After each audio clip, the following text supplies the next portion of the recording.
Então, o primeiro ponto sobre currículo a primeira questão é que nós temos muitas concepções sobre o tema, e daí a importância de começar por essa discussão mais de base conceitual mesmo. Então, se a gente fizesse aqui um levantamento das concepções de currículos que vocês podem trazer, eu posso imaginar algumas delas. Inicialmente, a gente pensa nos documentos curriculares que vão trazer aquelas grandes indicações do que deve ser ensinado, como deve ser ensinado. Então, uma primeira perspectiva que associa diretamente currículo com documento. Um documento oficial, que pode ser de base federal, estadual, municipal, enfim. Depois, a gente pode encontrar também uma concepção de currículo, e muitos vão falar isso, como sendo tudo o que se desenvolve na escola. O conjunto de tudo que acontece na escola é currículo. Outros ainda vão dizer que currículo é só o que acontece dentro da sala de aula, no encontro lá entre professor, aluno e conhecimento. Nós temos, então, muitas maneiras de falar de currículo, e essas maneiras, às vezes, se sobrepõem. Ora, a gente está falando de currículo na concepção de documento, ora está falando mais da prática, e isso vai se misturando, causando algumas confusões em muitos momentos. Pode seguir, por favor. Uma coisa... Não, ali mesmo, o segundo item. Então, uma das coisas importantes para pensar currículo é que ele não é só o documento, ele não se esgota no documento. Na verdade, o documento é uma primeira etapa de um longo processo de muitas transformações. E, nesse processo, estão envolvidos muitos agentes, desde aqueles que fazem a seleção do conhecimento, lá nas áreas de conhecimento, e vão dizer que este é o mais importante para estar no currículo escolar, até os editores de livros didáticos, os autores, a própria escola, os professores na sala de aula, e quem faz também as matrizes de avaliação, tanto externas quanto as avaliações internas da escola. Essa é uma ideia de currículo como um processo. Então, não se esgota nem só no documento, nem só no que está na sala de aula. Tanto o documento quanto a sala de aula são dimensões de um longo processo. Entre essas duas pontas, que a gente costuma destacar na definição de currículo, tem muitos outros sujeitos envolvidos na transformação desse currículo. E nestas transformações estão envolvidos muitos interesses de natureza diversa. Então, o próximo quadro mostra um esqueminha desse processo.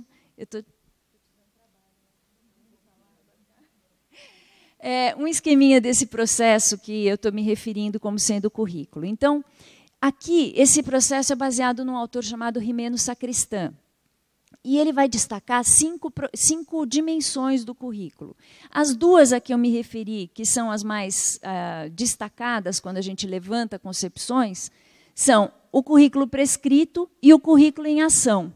O currículo prescrito equivale ao documento curricular, aquilo que oficialmente está dito que se deve fazer.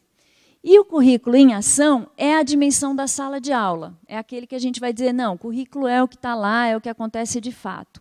E muitas vezes a gente reclama da distância que existe entre o que se diz que se quer fazer, está lá no documento, e o que de fato se tem condição de desenvolver na sala de aula.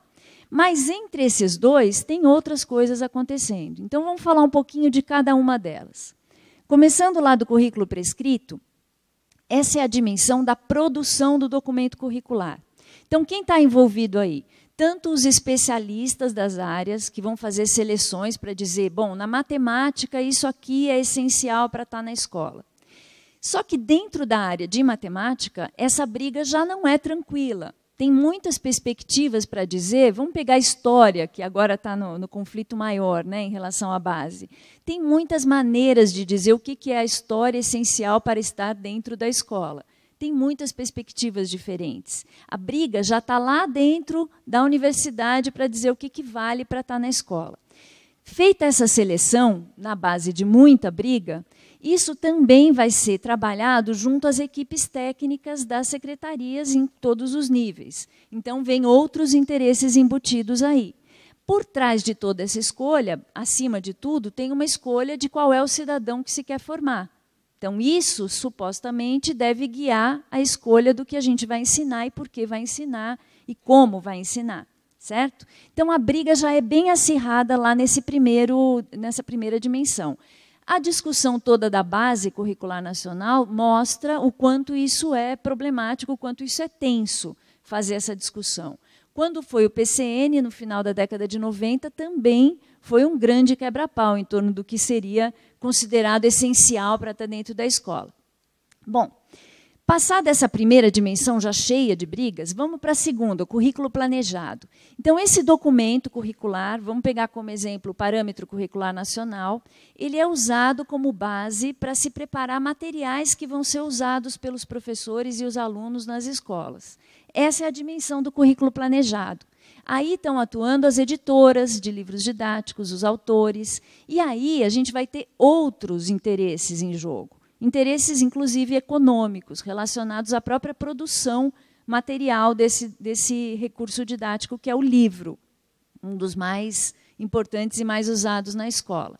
Então, nesta dimensão, eu já pego o texto do PCN, por exemplo, ele não vai ser exatamente o mesmo que está no livro, ele já é uma releitura, feita pela editora, coordenada pela editora e por seus autores. Essa releitura já traz um outro tom para o texto, já é um outro texto, certo? Guarda relações com o primeiro, guarda relação com o PCN, que guarda relação com os textos das áreas acadêmicas, certo? Mas tudo isso já é transformação, o texto já está se transformando.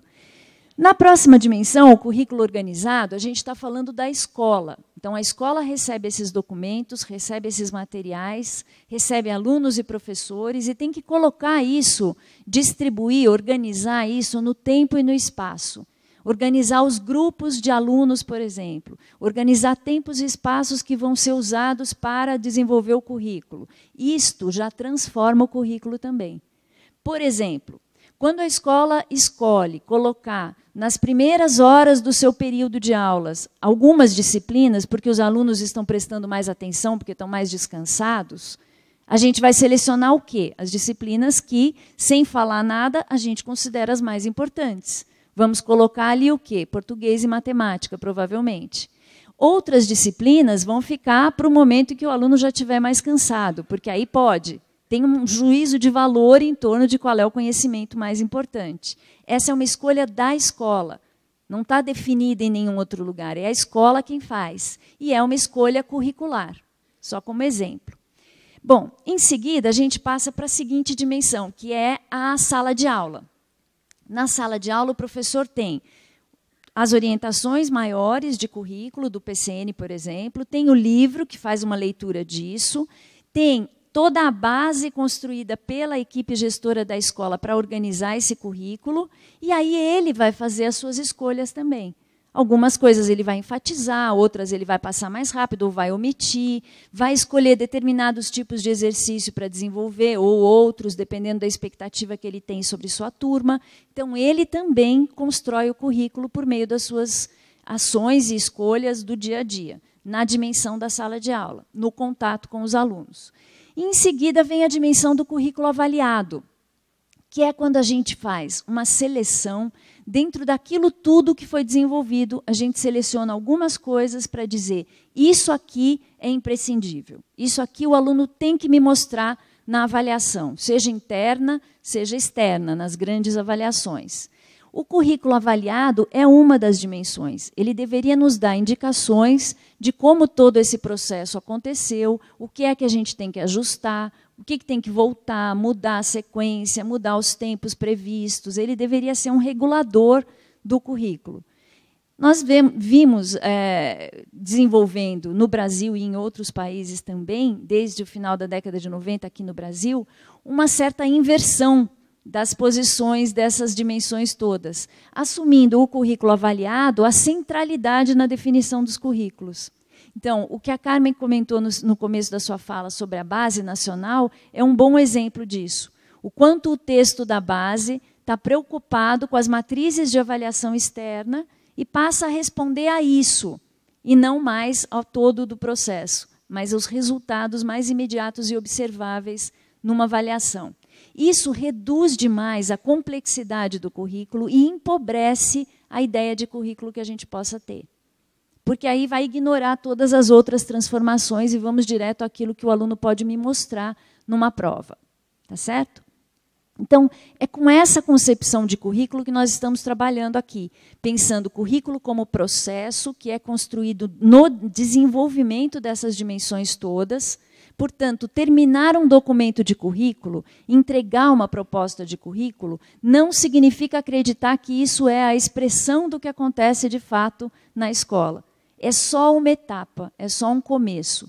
E é um começo que é resultado de muitos embates, muitas discussões, muitas escolhas, que devem ser questionadas continuamente. A gente não deve parar de olhar para esse documento e estranhar esse documento, achar que ele pode ser melhor. Porque, como não dá para ensinar tudo, a gente escolhe. E, na escolha, não há neutralidade. A gente vai enfatizar algumas coisas e vai, inclusive, deixar outras de lado ou até distorcer outras. Para isso, a gente tem que estar muito atento ao que vai resultar do desenvolvimento desse currículo expresso num documento. Daí a responsabilidade de todos os que estão envolvidos nessa discussão de currículo. Tá certo? Pode seguir, por favor, Raquel. Bom, no campo teórico, o currículo também gera muita tensão. Tem muitas maneiras diferentes de olhar. Nós já temos alguns consensos. Ninguém vai negar que currículo é uma construção social. É construído, né? Então, responde aos interesses e à configuração de poder que existe numa sociedade num dado momento. Isso ninguém vai negar. Essa já é um bom consenso na área. Mas existe uma grande tensão na área, que acho que é a grande tensão do campo do currículo, que é essa aqui, que é a necessidade de ter um núcleo comum, alguma coisa que todo mundo tenha que acessar na escola, a escolha de pelo menos um núcleo que nos diga, olha, não dá para passar pela escola sem saber essas coisas aqui. Como é que a gente faz para definir um núcleo comum, mas, ao mesmo tempo, não deixar de lado a diversidade dos alunos que chegam à escola? Não negar o que é diverso também. Essa é a grande questão. Em torno da base, a gente tem essa briga também. Muitos teóricos vão dizer que a gente não precisa de um documento que diga o que tem que ser comum. Porque, no momento em que eu tiver um documento que diz o que é comum, eu vou estar negando o que é diverso.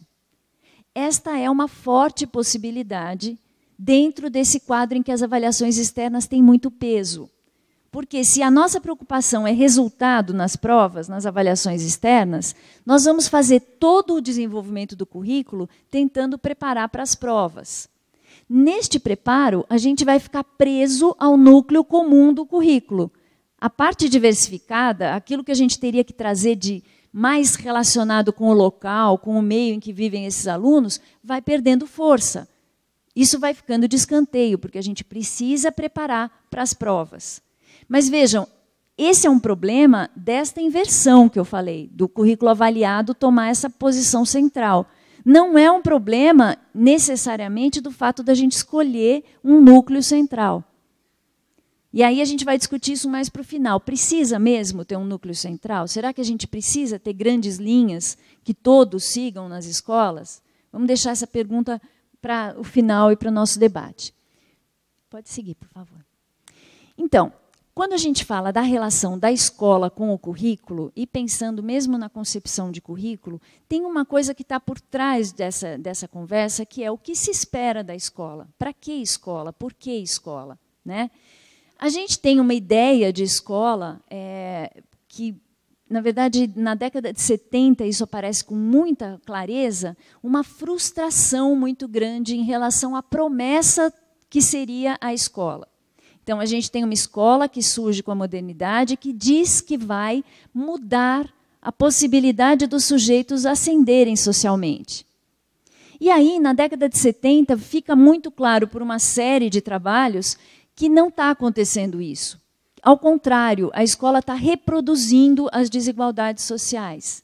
Nesse momento, por meio de diversos textos, a gente tem a afirmação e até a denúncia de que, na verdade, a escola, ao invés de abrir horizontes para as pessoas que vêm das classes desfavorecidas, ela reduz ou mantém o cara exatamente onde ele estava.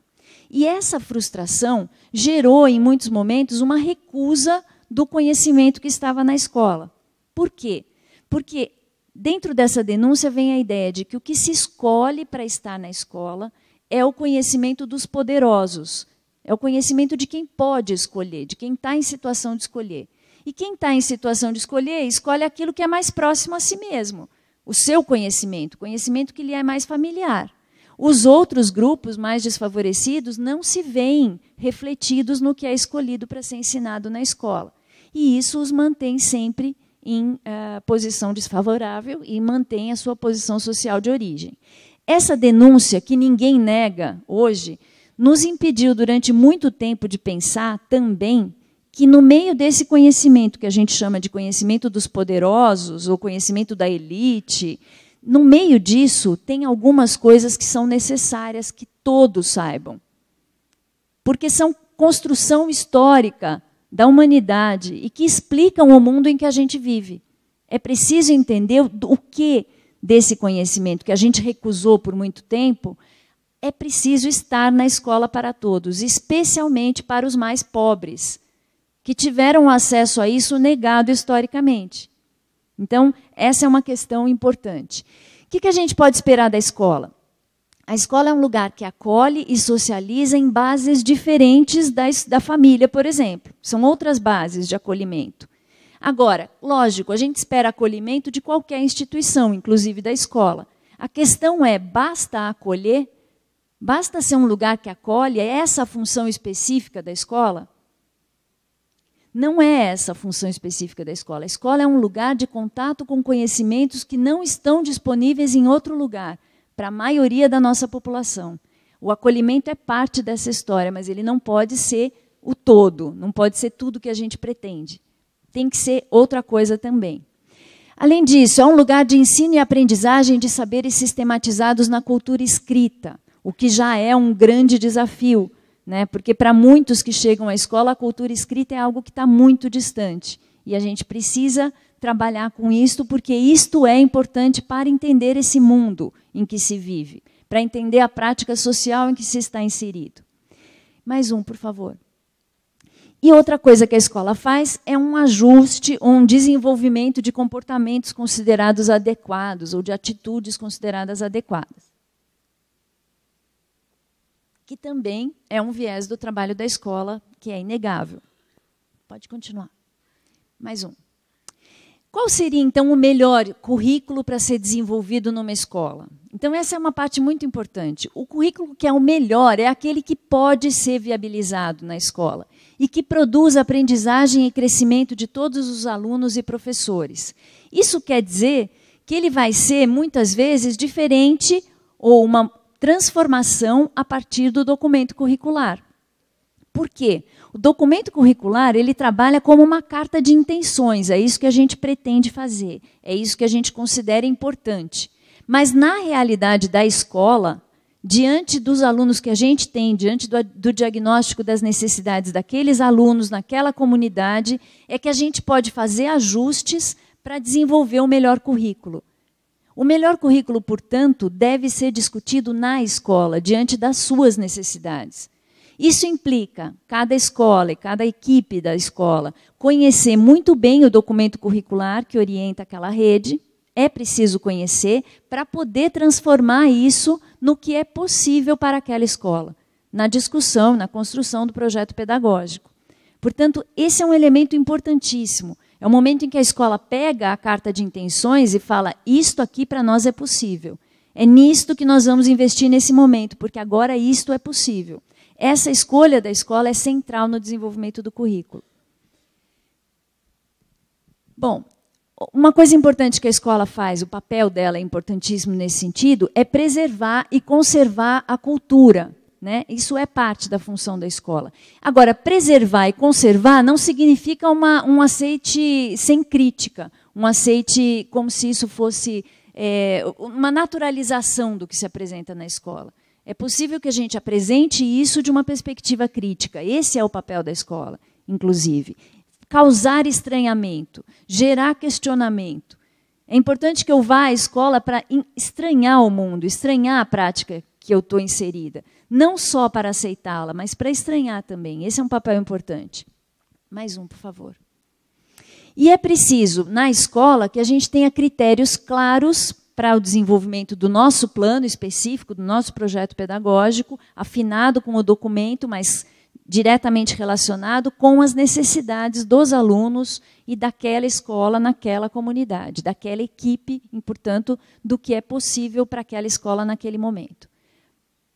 Mais um. Bom, como é que a gente entende, então, o currículo prescrito, aquele documento? Então, não serve para nada, já que chega na escola a gente tem que fazer o que é possível diante do grupo que a gente tem?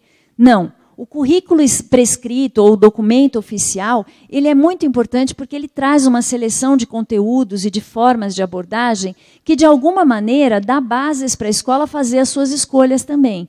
Então, é um eixo que vai integrar o trabalho de toda uma rede. Claro que em cada escola vão se desenvolver currículos diferentes, porque as escolhas serão diferentes de acordo com as necessidades, mas há um eixo, há um plano, há uma meta formativa estabelecida coletivamente. E aqui vocês estão fazendo esse processo de forma coletiva, de fato. Vamos lá. Os conteúdos indicados aí devem ser vistos como uma linha de conexão entre a cultura social e a cultura escolar. São os pontos que a gente destaca para poder fazer a mediação entre a cultura que os alunos trazem e aquilo que a escola está apresentando. Portanto, eu posso ter uma ideia de grandes conceitos, grandes temas para trabalhar, e dentro da escola, diante da realidade que eu encontro na escola com a minha turma, eu seleciono conteúdos que vão me ajudar a trabalhar esses grandes conceitos ou temas. Por que eu seleciono na escola? Porque lá na escola eu tenho como fazer essa ponte entre o que os alunos trazem e o que eu vou trazer como meta formativa aqui para a minha aula. Portanto, a escolha dos conteúdos deve ter uma margem muito grande de autonomia para o professor. Não dá para apresentar um documento que é muito detalhadinho, que traz conteúdos, assim, uma grande quantidade de conteúdos para um espaço de tempo muito pequeno e que vai impedir que o professor selecione conteúdos que vão fazer mais sentido para aqueles alunos, porque estão mais próximos da sua cultura prévia. Tá certo? De novo. Então, o currículo prescrito deve ser visto como um regulador do trabalho da escola na relação com a sociedade. Então, ele é importante, sim, mas ele não é e nem vai ser desenvolvido exatamente da forma como está previsto na escola. Pronto. E aí, uma questão importantíssima. Portanto, a escola ela faz uma função, ela exerce uma função na escola que tem uma dupla entrada. Uma delas é de adaptação. Então, estamos mesmo recebendo pessoas que estão sendo adaptadas a esse mundo, a essa sociedade, as normas que estão regendo essa sociedade, os valores considerados legítimos. Isso é papel da escola, adaptar. Mas ela também tem um viés importantíssimo de transformação.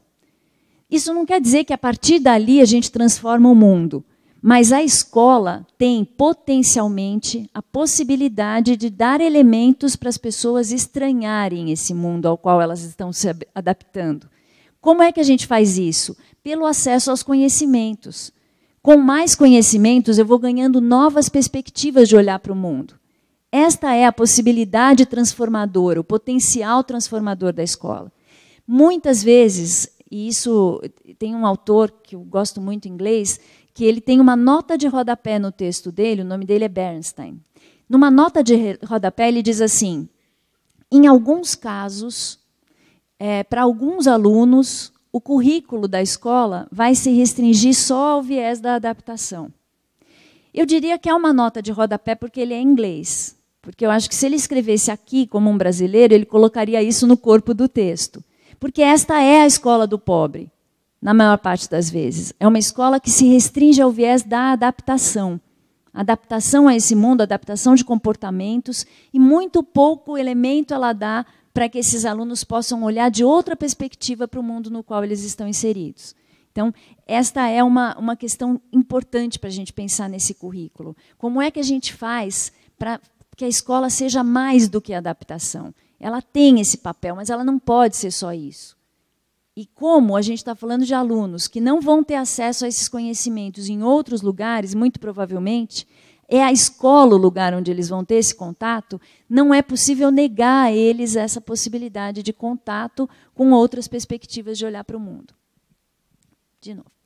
Bom, vamos lá. Então, currículo e conhecimento escolar. Primeira coisa a lembrar de tudo isso, currículo é uma seleção dentro da cultura. Fazer seleção é sempre problemático. Qualquer currículo vai ser temporário. O resultado é temporário. E por que é temporário? Porque a briga em torno do que foi escolhido vai continuar, não vai parar. Então, lançar um documento não pode ser visto como... a gente não tem que desenvolver uma fidelidade eterna com esse documento.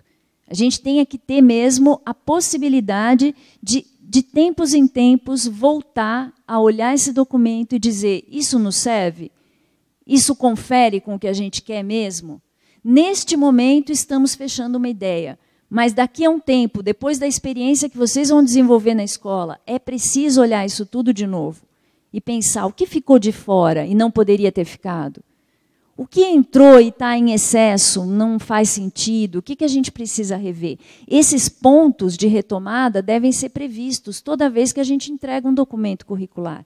Não é fidelidade, ninguém está pedindo isso, né? Uma fidelidade à crítica e para todo sempre. Em relação ao professor, o ensino implica transformações no conhecimento a ser abordado. Então, a gente já tinha falado naquele esqueminha, né, do currículo em processo, a dimensão da sala de aula é o lugar em que o professor vai fazer essas transformações no conhecimento, nas indicações de currículo e no conhecimento que ele recebe para abordar. O que vai motivar, o que vai guiar essas escolhas do professor? Basicamente, 2 tipos de conhecimento. Um deles é o conhecimento do conteúdo mesmo, e como é que eu transformo aquilo para uma forma de abordagem que seja inteligível pelos alunos. Isso envolve uma série de conhecimentos das ciências da educação e a própria experiência do professor. E o outro conhecimento importantíssimo envolvido aí é o conhecimento que ele tem da sua própria turma, dos seus alunos. A possibilidade que ele tem de fazer uma espécie de um diagnóstico daquela turma, daqueles alunos. Onde eles estão? Em que ponto estão? Da onde eu começo? O que eu tenho que retomar? Né? Esses dois tipos de conhecimento são o tempo todo mobilizados pelo professor no desenvolvimento do currículo. É preciso ter uma clareza de que, se a escola tem aquelas 2 entradas, a da adequação e da potencial transformação, esse potencial de transformação é o lugar do controle. Em contextos mais autoritários, mais conservadores, é aí que vai incidir o controle. É exatamente isso que a gente está vivendo com a ideia de escola sem partido. Não é novidade essa tentativa de controlar o espaço potencial de transformação que é a escola. Como é que eu vou questionar o mundo se eu não posso questionar o mundo? Como é que eu faço para estranhar esse mundo se é justamente isso que esse movimento, que esse programa está tentando evitar? Na verdade, ele é uma chamada para que a escola se restrinja à adequação, né? Que é algo que a gente já conhece e faz há muito tempo, especialmente na escola dos mais pobres, mas que é necessário, é nosso espaço de resistência fazer com que ela seja mais do que isso. Sobre o conhecimento escolar. Então, o que a gente tem na escola, a maneira como a gente trabalha o conhecimento na escola, é diferente de como o conhecimento é trabalhado onde ele é produzido, lá na universidade ou nos centros de pesquisa. Quer dizer que, se eu trabalho física, né, a física escolar ela é diferente da física acadêmica da universidade. Não porque simplesmente eu simplifico esse conhecimento, mas porque, quando eu trago um conhecimento para dentro do currículo escolar, ele não serve só como novo conhecimento especializado. Ele tem que ser inserido naquela matriz de adaptação de comportamentos também, porque isto é parte da função da escola. E isso transforma o conhecimento em outro discurso. O discurso escolar é diferente do discurso acadêmico. E não é só uma questão de simplificação, é uma questão de finalidade. O discurso escolar tem outra finalidade, de formação de cidadão, né? E não só de contato com conhecimento especializado. Então, Esse autor que eu mencionei, o Bernstein, ele fala que esse discurso da escola, ele denomina de discurso pedagógico. E que esse discurso, ele é o resultado da inserção de um discurso instrucional, que é aquilo que eu trago das áreas de conhecimento, numa base reguladora. É como se eu tivesse uma forma reguladora, que é onde estão reunidos os princípios, os valores, as normas para a formação do cidadão, e eu encaixo aí dentro o instrucional. E isso dá o formato do discurso pedagógico. É justamente aí que ele vai dizer, olha, tem alguns lugares, em alguns contextos, que a regulação toma conta de tudo e fica zero o instrucional. Então, eu posso ter muitos equilíbrios diferentes entre o instrucional e o regulador. Para esse autor, o regulador sempre vai ser o central na escola, em função dela ser o lugar da formação do cidadão. Mas eu posso ter discursos pedagógicos mais ou menos fortalecidos em termos de conhecimento. Tá certo? E isso nos faz entender que existe uma distribuição diferencial do conhecimento para públicos diferentes. Tem públicos que vão para a escola e têm acesso a um discurso pedagógico enriquecido de instrucional, de conhecimento. E tem público que vai para a escola e recebe só a adequação de comportamentos. E isso é muito sério. Isso é um dos fatores que tende a manter as pessoas exatamente nos seus lugares de origem. Pode continuar. Quem é o professor nessa história toda? Ele é um agente modelador do currículo e ele também modela o currículo. É um processo de mão dupla aí, né? Como é que ele faz isso? Ele modela e é modelado. Desculpa, eu falei 2 vezes a mesma entrada. Ele modela e ele é modelado pelo currículo também. Aí, falando de currículo como documento curricular. O documento curricular traz condições para ele desenvolver a sua prática, modela a prática do professor. Mas o professor, diante do que encontra, modela esse currículo. Por meio do quê? Das ênfases que ele faz, das omissões que ele faz, dos tipos de exigência. Então, eu dou atividades que só exigem que eles memorizem, por exemplo, coisas. Ou então eu dou atividades que vão exigir que eles relacionem, que eles sintetizem. Né? Isso, o tipo de exigência que eu faço nas minhas atividades, isso modela o currículo. Vai definir um tipo de aproximação ao conhecimento, mais ou menos rica em termos de reflexão, mais ou menos crítica. Tá? Que mais? A escolha dos materiais que eu vou usar é uma forma também de modelar o currículo. Eu posso usar materiais mais ou menos críticos. E, às vezes, eu não tenho escolha. Às vezes, eu recebo um material que é pouquíssimo crítico. Mas aí entra uma questão importante. Um bom professor, com uma formação sólida, consegue dar uma virada num material bom. Um professor com uma formação frágil tem dificuldade, vai ter uma dependência maior do material que ele recebe. Portanto, isso vai mostrando que não é só mexer em currículo, mudar currículo, não é só mudar documento. É rever formação de professores, condição de trabalho dos professores, condição de conversa, de debate na escola em torno do que a gente está fazendo, por que está fazendo, tá certo? Então, é um processo muito complexo, muito mais complexo do que escrever documento. Bom, aí eu trouxe 2 questões para a gente pensar. A primeira é, tomando o currículo como expressão de disputas intermináveis para afirmar o que é a formação considerada relevante num dado momento, então, considerando que currículo é resultado de briga e que essa briga não para nunca, é importante ter um documento curricular? E por quê? Essa é uma primeira pergunta. Já que ele vai se transformar ao longo de todo o processo, para quê? É preciso ter? O que ele nos garante? Esse é um primeiro. E a segunda é, diante dos mecanismos de distribuição diferencial do conhecimento nas escolas, não podemos dizer que temos uma mesma escola para todas e todos.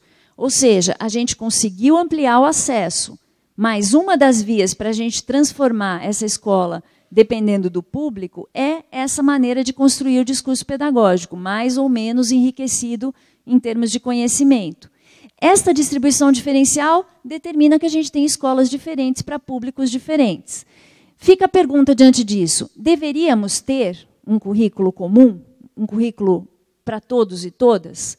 E depois, caberia pensar no que constituiria o conhecimento a ser disponibilizado para todos e todas? cabe fazer essa discussão? Primeiro, a primeira discussão, cabe pensar num currículo comum para todos? E a segunda, dá para pensar no que todo mundo teria que acessar? Esse é o cerne da discussão de currículo e que eu gostaria que a gente conversasse um pouquinho. É claro que são só questões para disparar, mas quero que vocês tragam outras questões, muitas aí, para a gente discutir. Agradeço muito a atenção de vocês, espero que vocês tenham me seguido nesse caminho aí de exposição. Obrigada.